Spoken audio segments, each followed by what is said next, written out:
गौर दरबार हो चला हो सखी पूजियाई।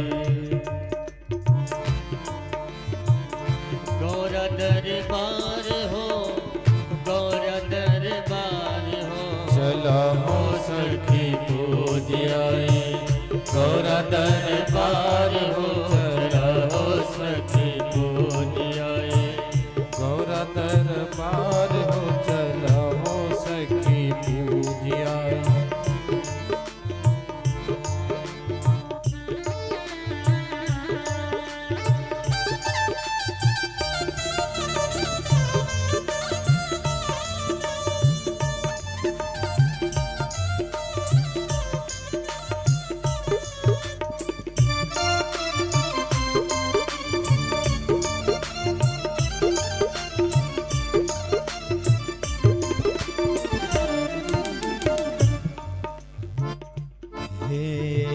गौरा के पूजन कर सब सखी हिली मिली।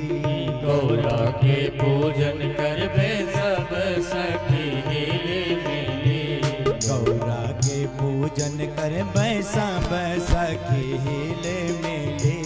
गौरा के पूजन करबे सब सखी हिली मिली।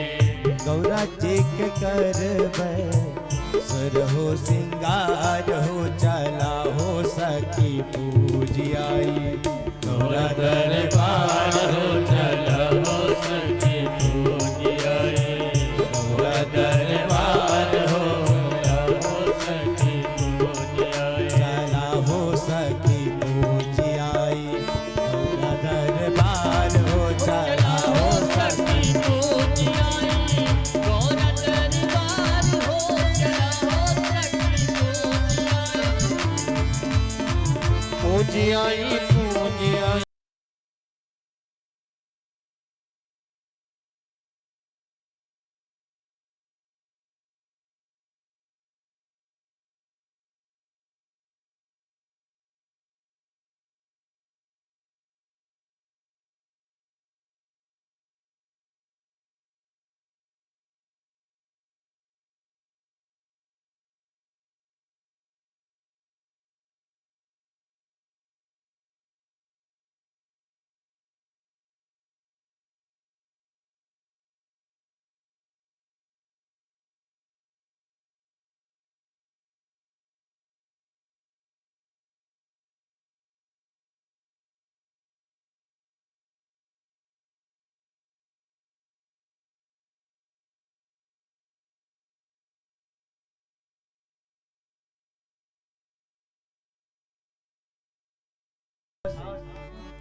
माता जी ने पूजन किया और उनसे प्रार्थना करी, हे देवी, हे अम्बा परम्बा जगदम्बा महामाई, आपके पति शंकर जी और पुत्र गणेश जी हैं और उन सबको मैं प्रणाम करती हूँ। और हे अम्बा परम्बा जगदम्बा महामाई, मैं आपसे आशीर्वाद मांगती हूँ। क्या आशीर्वाद चाहिए कि श्री कृष्ण हमें पति रूप में प्राप्त हों।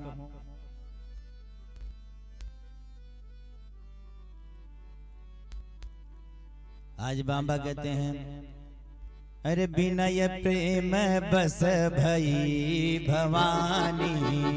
विनय प्रेम बस भई भवानी।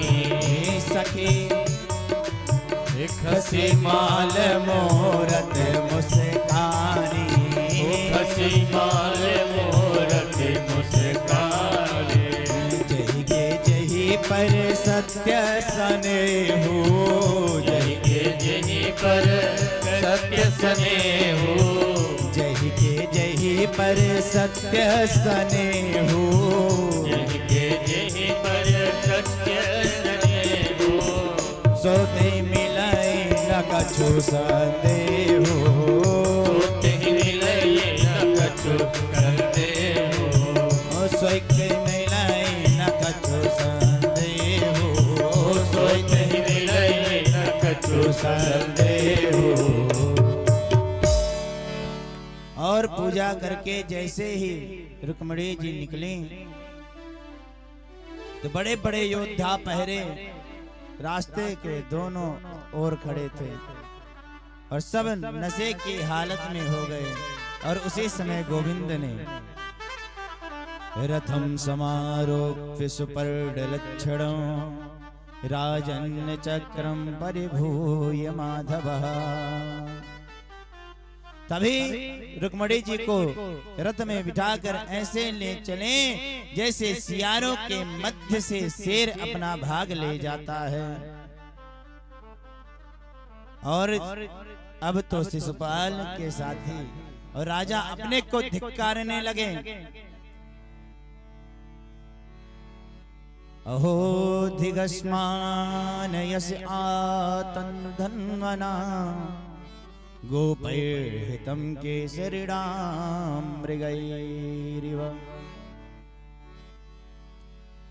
आज धिक्कारने लगे कि आज हम धनुधारियों के बीच से यश को गोप ऐसे हर करके ले गयो जैसे सिंहों के यश को मृग हर ले जाए। ऐसा कहकर सारे राजा एकत्र होकर के युद्ध करने लगे और यदुवंशियों के वीरों ने भी घमासान युद्ध किया और जरासंध आदि शिशुपाल को समझाने लगे हमारा समय अब खराब है। रुक्मणी का बड़ा भाई प्रतिज्ञा करके बोला यदि मैं कृष्ण से अपनी बहन को छुड़ा ना लाया तो मैं कुंडनपुर में प्रवेश नहीं करूंगा। ऐसा प्रतिज्ञा लिया। प्रतिज्ञा करके श्री कृष्ण के पास जाकर के कहने लगा यावन्न मे हतो बाणैः सहितामुच्चदारिकम्। हे कृष्ण जब तक मेरे बाण तुझे धरती पर ना सुला दे उससे पहले ही तू इस बच्ची को मेरी बहन को छोड़कर भाग जा। और बहुत समय युद्ध के बाद भगवान ने उसे बांध लिया और तलवार लेकर के मारने नीचे उतरे। और इतने में ही श्री कृष्ण ने रुक्मी का मोछ और सिर का बाल कटवा दिया और दाऊ जी ने आकर के छुड़ाया और कुंदनपुर नहीं गया। भोजकट नामक नगर बसा करके वहां पर रहने लगा और भगवान रुक्मणी को द्वारिका लेकर के गए। और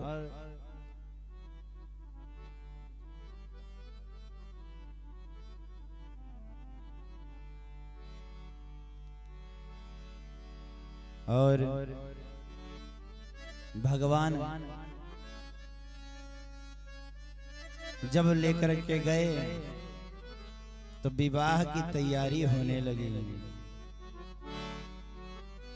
और इधर जब राम जी चारों भैया मिथिला में जैसे दूल्हा बने तो कैसे लग रहे हैं। आज मिथिला वासी कहने लगे हुआ जो